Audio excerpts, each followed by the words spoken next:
Aimez-vous lire? Je te l'ai dit plus de 20 fois. Quand vous lisez, ne laissez pas l'auteur décider pour vous. Non, c'est à vous de décider. FDL, la fréquence des loisirs, c'est l'instant fréquence des lectures pour les fans de lecture. Aujourd'hui, c'est la chronique littéraire présentée par Emma.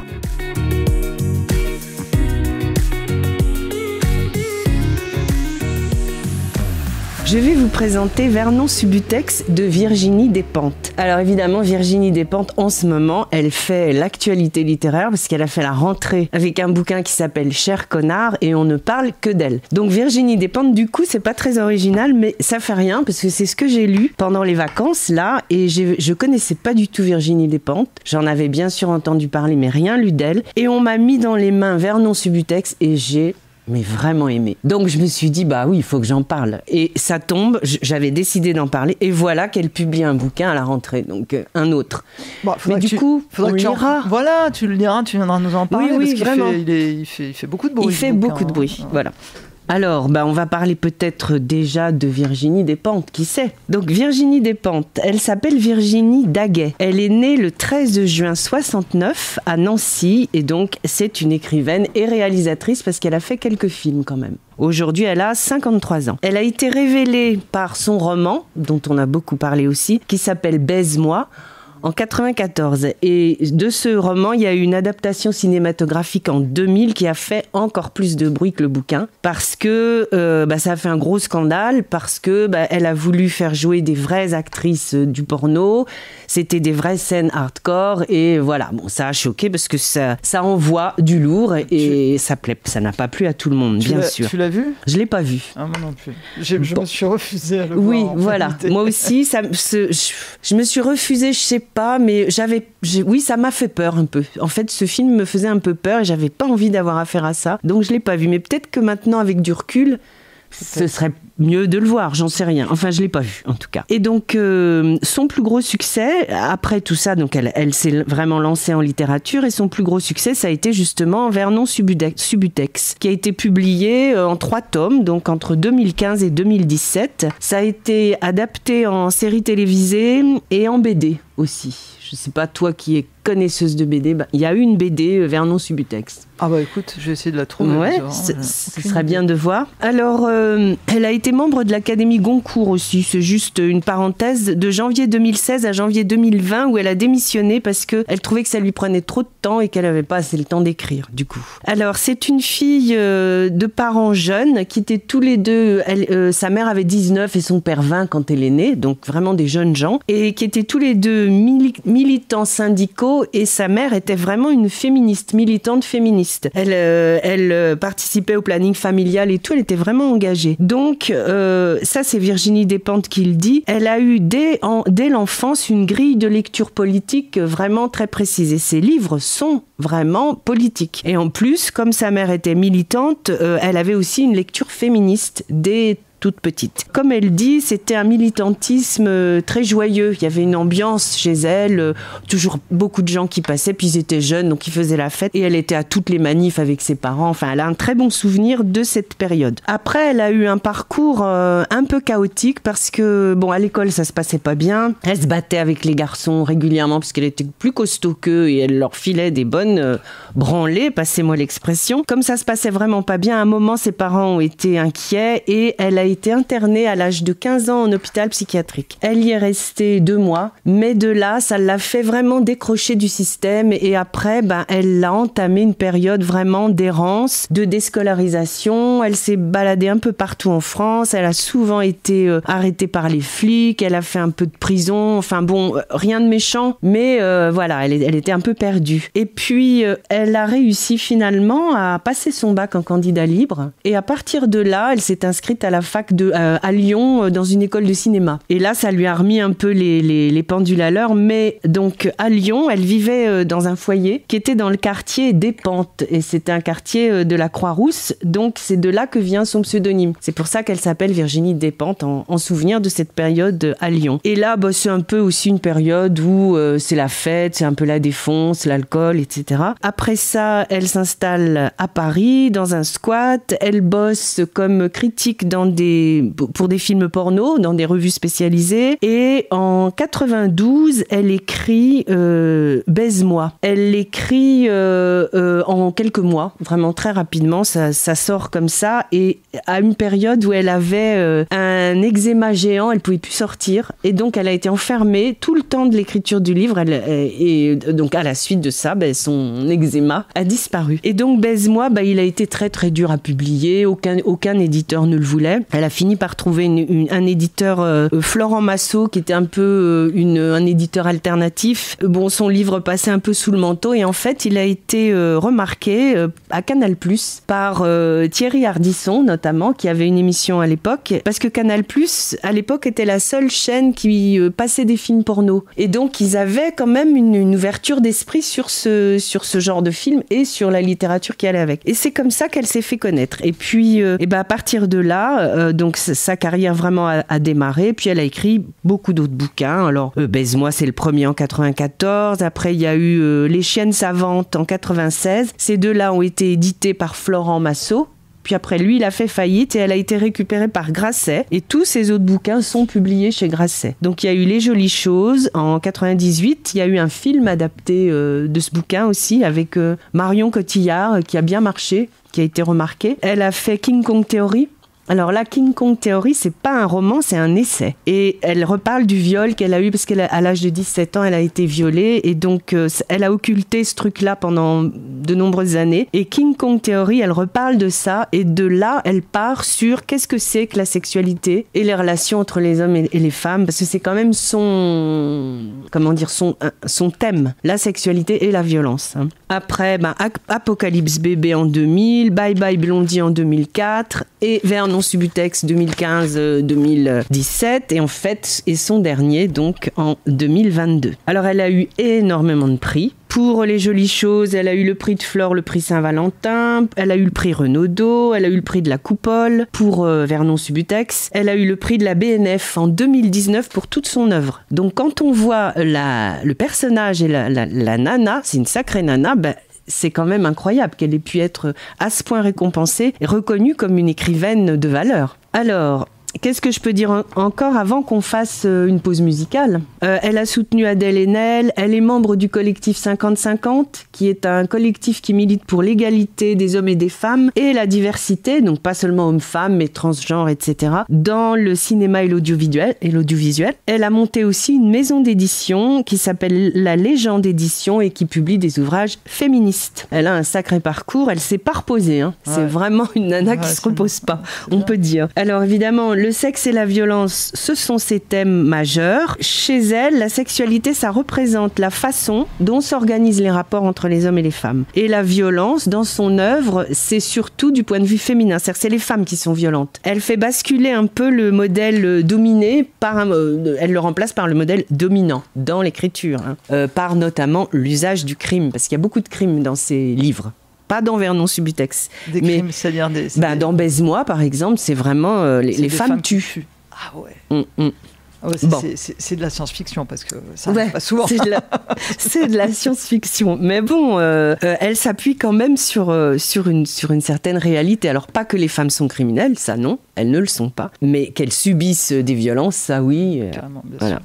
Alors, une petite pause peut-être. Allez, c'est ton choix. Ouais, alors c'est pas le mien, c'est celui de Virginie Despentes, mais j'aime bien. C'est AC/DC, Back in Black. Tome. Alors moi, je n'ai lu que le tome 1 et je suis impatiente de lire les deux autres, vraiment. Le tome 1, il a eu beaucoup de succès, il a eu plein de prix, donc le prix Anaïs Nin, le prix Landerneau, le prix de la Coupole, le prix Roman News, donc c'est quand même pas mal. Cette histoire, c'est l'histoire d'un ancien disquaire qui a la cinquantaine, qui tenait une boutique spécialisée dans le rock, qui s'appelait Revolver, et qui a dû fermer sa boutique parce que on est passé à d'autres systèmes de transmission de la musique. Et le vinyle est tombé en désuétude. Ça revient à la mode maintenant, mais là, on se situe dans les années 80 à peu près. Hein. C'est la génération, c'est les 25 dernières années depuis les années 80, quoi. Il doit fermer sa boutique, il arrive à vivoter après avoir fermé sa boutique un peu en vendant son stock, etc. Et puis au bout d'un moment, il a plus de fric du tout, pas de boulot, et donc il est expulsé de chez lui. Et l'idée du livre, c'est qu'il va essayer il va contacter des anciens potes pour être hébergé. Et donc, c'est en fait son parcours d'hébergement de personne en personne. Et ça, c'est le prétexte, en fait, à élaborer une galerie de personnages, parce qu'il va aller chez un tel, et puis chez un tel, et puis chez un tel. Et à chaque fois, il se donne quelques temps pour vivre chez les gens, mais pas trop longtemps quand même. Il veut pas rester des mois chez quelqu'un. Voilà, c'est ça la ligne conductrice. Et le livre, alors il y a en fait deux choses en parallèle. Le livre, il démarre sur la mort d'Alex Blish, qui est un célèbre chanteur. Alex Blish était un ami de Vernon Subutex. Il lui a d'ailleurs permis pendant un temps de vivre. C'est lui qui payait ses loyers et tout pendant un temps. Il est mort et en fait, à la fois, donc le livre, c'est la recherche des hébergements de Vernon Subutex et une enquête sur Alex Blish, parce que Alex Blish, avant de mourir, a déposé des cassettes vidéo enregistrées qu'il avait confiées à Vernon pour qu'il les garde, sans lui dire trop ce que c'était, en lui disant vaguement c'est mon testament, mais bon. Et en fait, ces cassettes attirent la convoitise. Et lui, Subutex, il les a laissés chez une copine chez laquelle il n'est pas resté très longtemps et il les a jamais récupérés. Donc il y a aussi une enquête sur l'histoire d'Alex Blish et ses cassettes. Qu'est-ce qu'il y a dans ces cassettes? Alors en fait, ce livre, c'est finalement une série de portraits de gens extrêmement différents. Ça parle d'une époque, ça parle d'un milieu et ça parle de Paris. Donc le milieu, c'est le milieu de la musique, du porno, de la défonce, du showbiz, de la bourgeoisie. Il y a beaucoup d'argent et il y a aussi beaucoup de misère. Alors, Vernon Subutex, c'est intéressant comme nom. En fait, Vernon, c'est une référence à Boris Vian, dont le pseudonyme était Vernon Sullivan. Je ne sais pas si tu te rappelles. Et Boris Vian, il a écrit des livres sous le nom de Vernon Sullivan. Il aimait. J'étais même pas au courant, je savais pas. Voilà, donc elle a repris le prénom. Et Subutex, Subutex, c'est parce que c'est une allusion au nom commercial de la buprémorphine qui est utilisée dans le traitement de la dépendance aux opiacés. Donc c'est un médicament qu'on donne aux accros, voilà, aux drogués pour décrocher. Donc voilà, d'où elle a combiné ces deux références pour trouver le nom de Vernon Subutex. Vraiment, au milieu de cette galerie de personnages, et vraiment cette galerie de personnages, ça fait penser, d'ailleurs c'est écrit dans la 4e de couverture, que c'est une comédie humaine d'aujourd'hui dont Balzac pourrait bien se délecter. C'est vraiment la comédie humaine des années 80-90. Parce que tu vis avec lui, en fait, avec les personnages. En fait, c'est présenté sous forme de chapitres et chaque chapitre c'est un personnage. Alors c'est des portraits très rapides, c'est son écriture. Hein. C'est lui au milieu de tous ces personnages, on le suit, il s'en sort comme il peut. C'est un espèce de personnage qui traverse tout ça. Il est lucide, il est résigné, il est un peu indifférent et il déambule dans la ville comme ça et tout grouille autour de lui. Les gens, la vie. Et donc c'est Mais c'est lui qui raconte les personnages? Non, c'est pas lui qui raconte les personnages. Il les rencontre et les personnages, en fait, se présentent eux-mêmes. Alors, soit ils se présentent, il y a un morceau de leur histoire, soit c'est carrément des monologues. On est dans la tête de tous ces personnages et du coup, on est dans leur vie aussi. Hein. Donc, c'est un roman qui est super bien construit, qui a une construction finalement assez simple, puisque c'est des chapitres et des personnages à chaque fois. Mais c'est rigoureux, il y a un rythme vraiment haletant, ça frappe fort et il n'y a aucun répit. C'est sans concession et aucun repos. C'est-à-dire, c'est un rythme fou, je sais pas comment dire, c'est comme si tu te prenais une série de claques, là, bam, bam, bam, bam, t'es complètement étourdi, mais c'est vraiment très bien. Alors, l'écriture, elle est acerbe, elle est précise, elle est proche du langage parlé. C'est justement ce qui lui donne son rythme, et son rythme comme ça, très, très, rapide. Et aussi, il y a un vocabulaire assez cru, voire trash. Il y a aussi des envolées poétiques parfois, des belles choses. Mais c'est pas le genre beau texte. C'est pas le genre beau texte bien travaillé. C'est le genre texte efficace, précis. Et puis les personnages sont super bien décrits, quoi. Mais pas décrits physiquement, décrits par leurs pensées, par leurs actes. Mais je vous lirai des extraits, donc on se rendra bien compte. Bon, le livre, c'est le portrait d'une génération des années 80 qui est rompu finalement à tous les excès. Et parmi tous ces gens qu'on croise, il n'y en a pas beaucoup qui peuvent se vanter d'avoir réalisé leurs rêves. C'est vraiment des désillusions assez violentes, des chocs frontaux.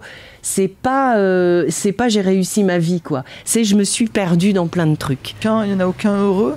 Oh non, en fait, le Vernon Subutex, c'est le seul qui s'en sort, mais il s'en sort, tant bien que mal, parce qu'il a gagné une espèce d'indifférence et il traverse tout ça, quoi. Mais si on devait, ce serait plutôt un loser qu'autre chose, mais c'est un gentil loser, c'est un mec bien, en fait. Plus tu vois les autres, plus tu te dis, c'est un mec bien, lui. Et donc, ce livre, il décrit, alors je lis des petites critiques, le livre décrit à la perfection les relations humaines, la rudesse de la vie, la hargne, l'abandon, la trahison, l'amour, l'amitié, la jalousie. C'est une fusillade d'émotions. Et voilà, c'est ce que je disais. Donc Vernon Subutex traverse le livre impassible et fataliste. Et il y a vraiment 2 autres tomes donc, que je n'ai pas lus, mais j'ai très envie de les lire, bien sûr. Et c'est vraiment, ça raconte vraiment l'évolution de notre société sur les 25 dernières années, en gros. Hein. Et donc c'est intéressant de voir que tout ce qui se passait il y a 20 ans, où on est passé à un autre monde aujourd'hui. Et ce sont des gens qui ont dû abandonner beaucoup de choses parce que le monde d'aujourd'hui est encore plus dur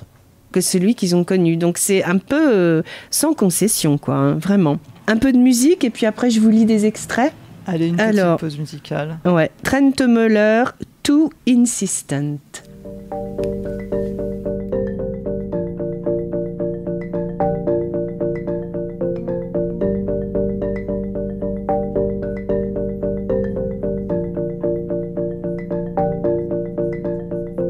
What's wrong with you? What is it you want? What's so special about me? I'm ordinary and you're too insistent. You are too insistent. Don't you stop an instant. I know not. Why won't you let me go? Why won't you let me go now? Just let me grow. I'm still a tiny toad. What's wrong? It's been so long. Is it me you're after?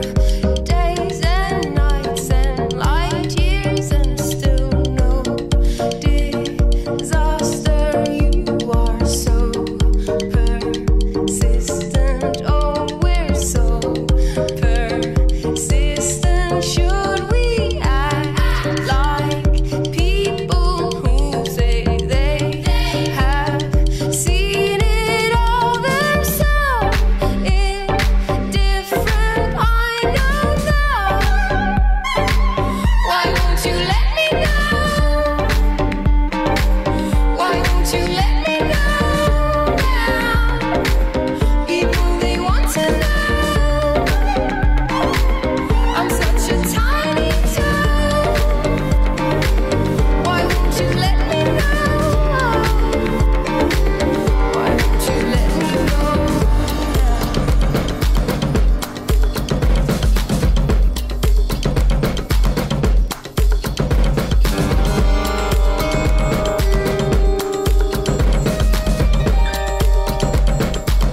Why won't you let me go now?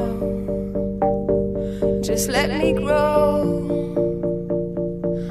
I'm still a tiny toad.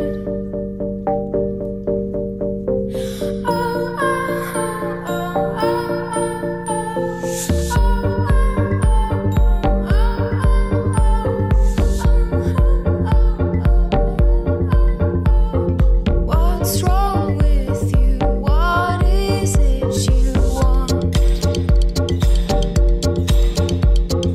What's so special about me? I'm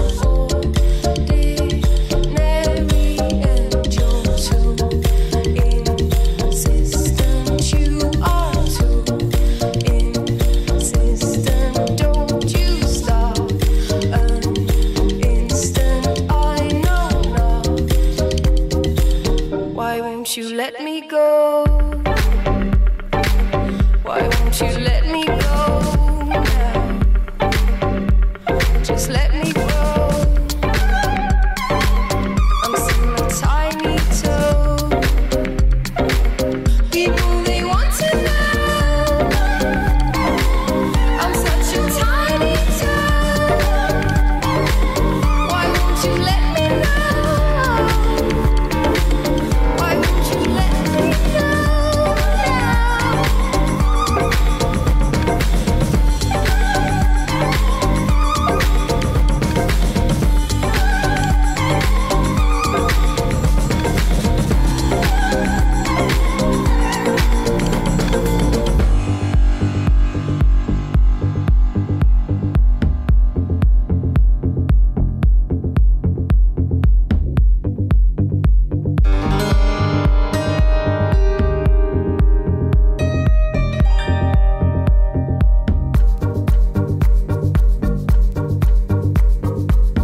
revient avec Emma, donc, qui nous parle aujourd'hui, je le répète, oui, j'ai bien retenu ma leçon parce que elle me parle aussi, c'est Virginie Despentes, avec son roman Vernon Subutex, dont tu vas nous lire quelques extraits. Oui, alors c'est le tome 1. Alors déjà, je vais prendre la page 49 pour présenter Vernon, comment il décide finalement d'aller chez les gens. Il ne sait pas encore qui va l'héberger, mais il sait qu'il ne dira pas la vérité, c'est trop flippant. Il bricolera un truc plus léger, de toute façon les gens aiment qu'on les trompe, on est fait comme ça. Maintenant je vis au Canada, je dois passer régler de la paperasserie, je cherche un point de chute pour 3 nuits. Y a-t-il un moyen d'emprunter votre salon ? 3 nuits. Au-delà, c'est abusé. Voilà comment Vernon va débarquer chez les gens Donc que 3 en nuits. montant. 3 nuits, alors il y a des fois c'est un peu plus, mais pas trop plus. Je sais pas, il doit y avoir une fois où il reste 1 mois, mais bon, voilà, c'est...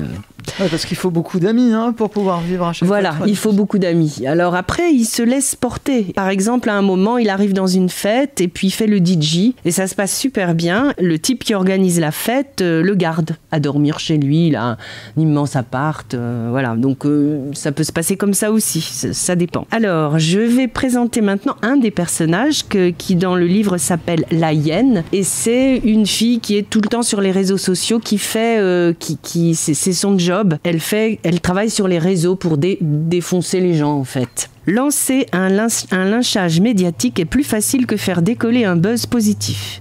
Elle prétend qu'elle sait faire les deux, mais l'époque plébiscite la brutalité. Celui qui défonce est celui qu'on écoute. Il faut toujours prendre un pseudonyme mâle pour malmener quelqu'un. Le seul son qui apaise les forcenés qui hantent les couloirs du web, c'est celui du maton qui broie les os d'un codétenu. Donc elle y va franco. Et donc cette fille, elle est introduite dans l'histoire parce qu'elle va partir à la recherche des cassettes d'Alex Blich. Parce qu'il y a cette enquête en même temps dans le livre. Alors, ensuite, je vais vous présenter... la transgenre, parce qu'il y a aussi ça. Il y a une nana transgenre. Alors, Danielle, c'était une femme avant et elle est devenue un mec. Danielle était un véhicule si cool qu'elle se demandait pourquoi j'ai tant de chance. Avoir été Debbie, la star du X, l'avait déjà bien fait rigoler, mais être Daniel, le petit mec mignon et sympa que tout le monde adore, là, c'était son voyage en Rolls. Le plaisir d'entrer dans un magasin et d'être pris au sérieux, parler aux autres mecs et sentir qu'ils vous aiment. Qu'est-ce que les mecs s'aiment ? Elle ne s'en était pas rendue compte jusqu'alors. Excellent. Oui. Qu'est-ce que les mecs s'aiment. Mais, et c'est vrai que quand tu te mets dans ce truc, qu'est-ce que les mecs s'aiment ? Mais c'est vrai. Mais qu'est-ce qu'ils s'aiment ? Qu'est-ce qui se passe ? C'est vrai qu'en fait, pour pouvoir le dire, il faut être un mec. Parce que sinon, exactement. Exactement. Si t'es une nana, tu peux pas le savoir même. Tu vois ? Non, mais c'est... Alors ensuite, portrait du trader. Donc le trader, le mec qui a plein de blé, voilà. Il est une surface sensible et alerte. C'est la drogue, mais pas seulement. Son cerveau est un échangeur géant, comme au centre-ville de Tokyo. Les infos le traversent, il organise. Toute la journée, il surveille 8 écrans en même temps, il passe des ordres au téléphone, il est multiplié. À force d'entraînement, son cerveau fonctionne 100 fois mieux que celui d'un PDG lambda. Un directeur de banque est comme un type qui monte la montagne sur un âne, tandis qu'il se déplace en fusée, 3 fois le tour du monde, tous les jours, et pas seulement le tour du globe, de ses pas de géant, de marché en marché, mais le même trajet en coupe transversale, synthétise les informations, saisit celles qui se conjuguent, les connecte. Donc on voit le rythme. Cette vie qu'il a, ce type. Et alors évidemment... Je te fais juste une pause parce que je viens de recevoir un message. Non, on ne fait pas de généralité, bien sûr, sur les hommes. Tous les hommes ne sont pas comme ça, monsieur. On est bien d'accord. Tous les hommes ne s'aiment pas. Tous les hommes on est sur... Non. Mais je pense que certains hommes, voilà, enfin ceux qu'elle a rencontrés ou ce qu'elle a envie de dire, elle, Virginie Despentes, tout à fait. Sur sa vie, son expérience. Alors ensuite, il y a un portrait du violent. C'est un mec qui frappe. Il frappe sa femme, il a toujours frappé ses compagnes. Et puis, voilà, c'est comment il le vit, ça. Et donc, pour se guérir, il fait partie de groupes de parole. Les fils de pute, dans le groupe de parole, étaient tous des enculés qui frappent leurs femmes. Mais beaucoup d'entre eux n'osaient pas taper sur les hommes. Patrice, franchement, on pouvait lui reprocher tout ce qu'on voulait, mais pas d'être sélectif. Il tapait sur tout le monde. Ça lui plaisait, il n'avait peur de personne. Quand ça déboulait, il fallait que le monde cède. Ça lui posait aucun problème de crever plutôt que se coucher. Ça dit bien l'ambiance. Ouais, l'ambiance et sa façon d'écrire. Ouais, et sa façon d'écrire. Pour terminer, en fait, je voulais finir sur une jolie touche, c'est l'amour. Parce que Vernon Subutex tombe amoureux de Marcia. Marcia, n'a pas toujours été une femme. Mais ça, quand il tombe amoureux d'elle, il ne le sait pas. Et on lui annonce, mais il est fou amoureux. Donc c'est une femme avec une queue. Alors, bah oui. Pardon. Je m'y attendais pas, celle-là. Bah, tu vois. D'accord. Okay. Alors, il était tellement bien entre les seins de Marcia, sur le ventre de Marcia, contre le cul de Marcia, entre les lèvres de Marcia, qu'immédiatement, ce que son corps avait de particulier était devenu ce que son corps avait de plus aimable. Vernon ne se souvenait pas avoir désiré d'autres femmes avant elle. Un rideau s'était ouvert. Tout ce qu'il y avait avant Marcia n'était qu'enfantillage, répétition, futilité. Si c'est pas de l'amour... Voilà, j'ai fini. Elle sait quand même parler d'amour. Un peu spécifique, mais elle sait parler d'amour. Elle sait parler d'amour, oui, parce que je pense que ça, c'est juste. Certainement. Ouais. Merci Emma. Mais de rien, c'est moi.